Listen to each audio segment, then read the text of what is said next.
Chers amis, bonjour. Après la paracha extrêmement dramatique que nous avons abordée la semaine dernière, ce Shabbat, nous clôturons le deuxième livre de la Torah par la lecture de 2 parashiot, peut-être même 3, puisqu'il s'agit de parashat Para également.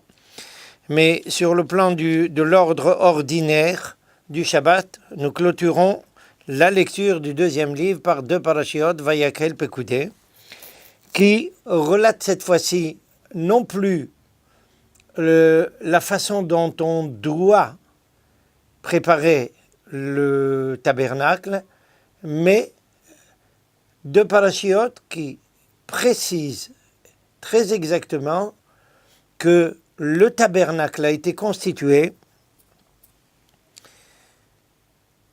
suivant les ordres divins qui ont été précisés avant la paracha de Kitissa, dans Teruma et Tetzavé. Mais il y a 2 points au moins qui doivent retenir notre attention plus particulièrement.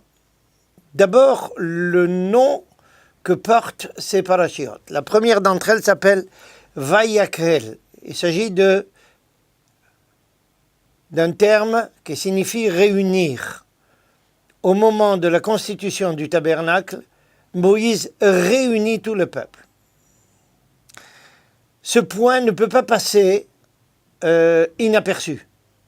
Pourquoi préciser qu'au moment où le tabernacle est élevé par Moïse, il faut réunir le peuple?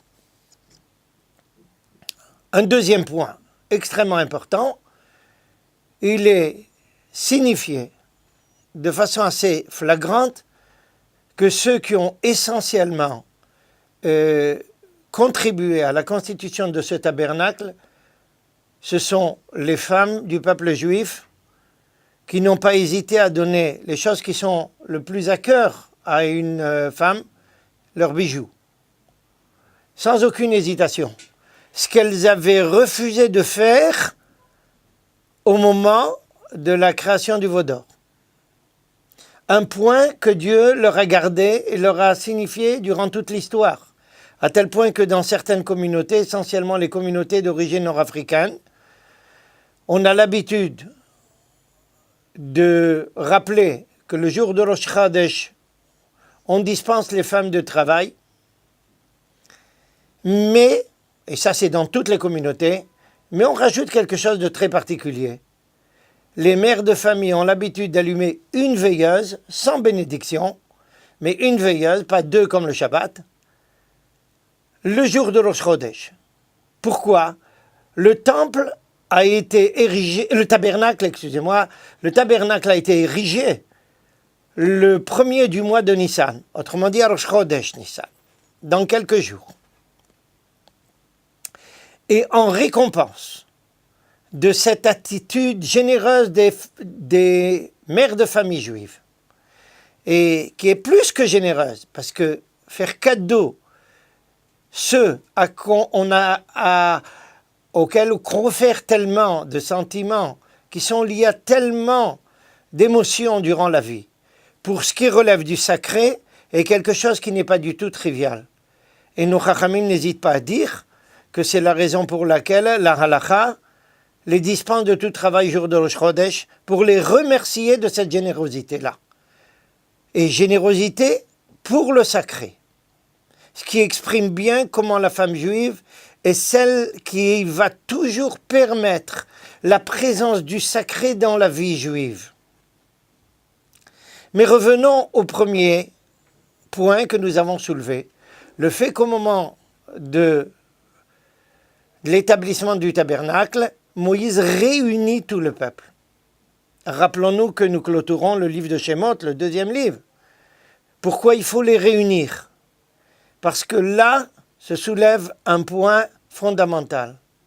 Essayons de réfléchir, et nous soulevons peut-être ici un problème de science politique.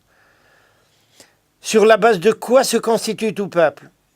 Sur la base d'un territoire, sur la base d'une langue, sur la base d'une culture, sur la base d'intérêts communs, sur la base d'un système d'autodéfense,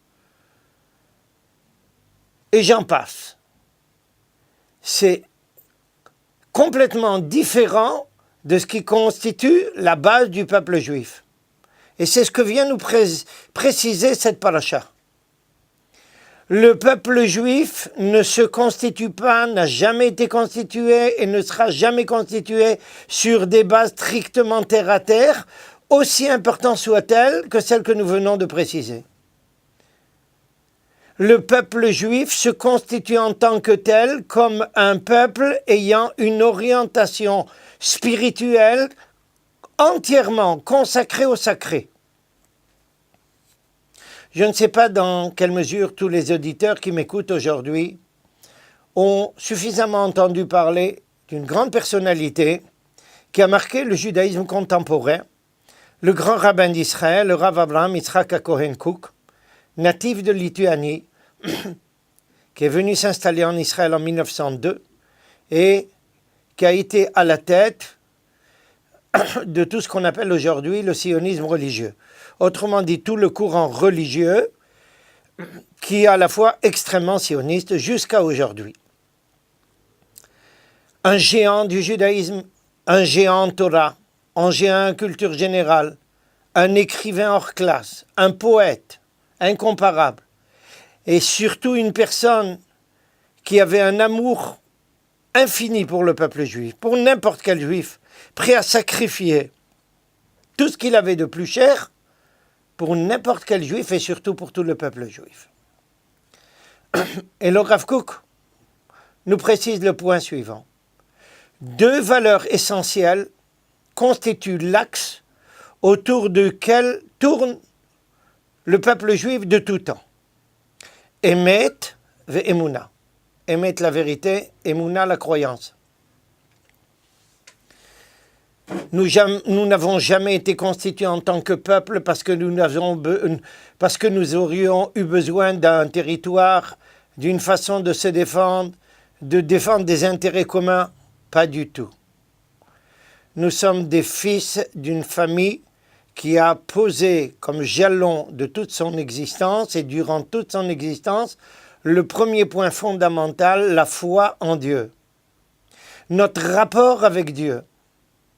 Nous sommes le seul peuple de l'histoire humaine dont l'existence est définie par un rapport avec le divin. Et regardez comment dans cet esprit-là, on comprend parfaitement pourquoi c'est ces deux parachiotes qui clôturent le livre de Shemot et qui commencent justement par la déclaration suivant laquelle Moïse a réuni tout le peuple juif. Parce que le tabernacle représente la présence du divin au milieu du peuple. Nous allons le voir au début du livre de Bamidbar, Be'ezrat Hashem, comment tout le peuple dans le désert, les 12 tribus sont organisées autour du tabernacle, alors que le tabernacle est au centre même du peuple. Une façon de dire que tout converge dans la vie juive vers le sacré. Nous sommes en route en terre d'Israël. Nous nous apprêtons à procéder à la conquête d'Israël. Nous nous apprêtons à constituer a priori une nation comme tout le monde et a priori pour résoudre les mêmes problèmes. Mais non. Avant d'aborder tous les problèmes communs à toutes les autres nations, nous précisons quelle est notre identité profonde. Celle d'un peuple qui, chez lui, tout est géré par le divin et le sacré. C'est cette première dimension que signalait le Rav Kook, à savoir la Emouna, la foi profonde en Dieu. La deuxième valeur, c'est la vérité. Le peuple juif est celui qui est capable de se battre pour la vérité et en conséquence la justice. La justice sous tous ses aspects.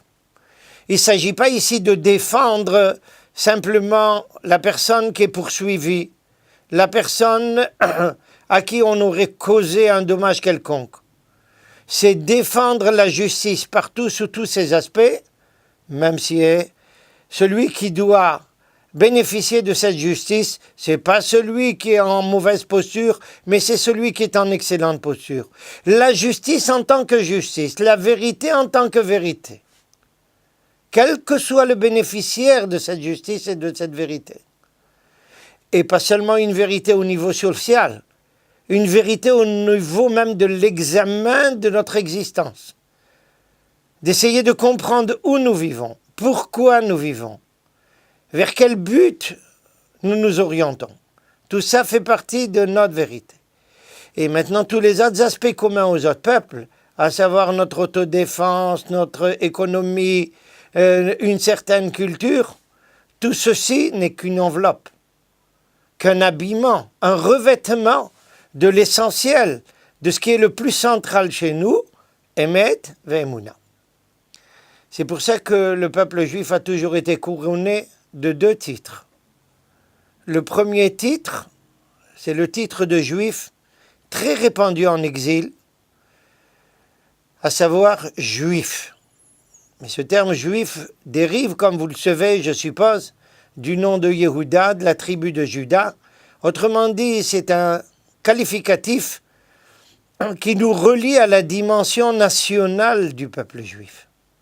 Mais nous avons un titre bien plus élevé, qui n'est pas en contradiction, évidemment, ni en opposition, mais qui s'élève au-dessus et qui couronne le premier titre. C'est celui d'Hébreu. C'était le titre que portait déjà Abraham Avinu. Il est appelé Abraham Arivri, autrement dit le juif, Abraham l'Hébreu. L'Hébreu est le personnage qui est prêt à se battre pour des valeurs, au nom d'une foi profonde. C'est notre qualificatif essentiel. Nous avons toujours ces 2 termes. Ils vivent en parfaite harmonie, et ils doivent vivre tous les 2 en parfaite harmonie. L'attachement au peuple juif, sur le plan national, ne doit être que le prolongement de l'attachement du juif à sa dimension d'hébreu, de celui qui recherche les plus profondes valeurs dans l'existence, qui sont toujours des valeurs qui relèvent du divin et du sacré. C'est pas pour rien que Moshe Rabbeinu réunit tout le peuple, le recentralise pour lui expliquer toute la sortie d'Égypte, de tout ce monde fantastique qui était l'Égypte d'antan dont nous avons parlé par les quelques semaines qui ont précédé. On sort de ce monde-là extrêmement enfoncé dans le matériel, même lorsqu'il est habillé de spirituel, pour se recentrer vers quelque chose de très très profond, tout ce qui relève du sacré dans le monde. C'est pour ça que Moïse a réuni tout le peuple au moment de l'élévation du tabernacle pour bien lui préciser quel est le sens de notre existence en tant que peuple. Et ceci, nous en avons besoin d'en avoir conscience à tout moment, à l'échelle individuelle avant tout, afin de savoir quel est notre rôle en permanence sur Terre, de marquer une dimension particulière, pas quelqu'un qui vit parce qu'il a besoin de vivre et il ne sait pas comment, et de se maintenir en vie n'importe comment, mais quelqu'un qui donne un sens profond, qui réélève toute l'existence vers le sacré. Shabbat Shalom.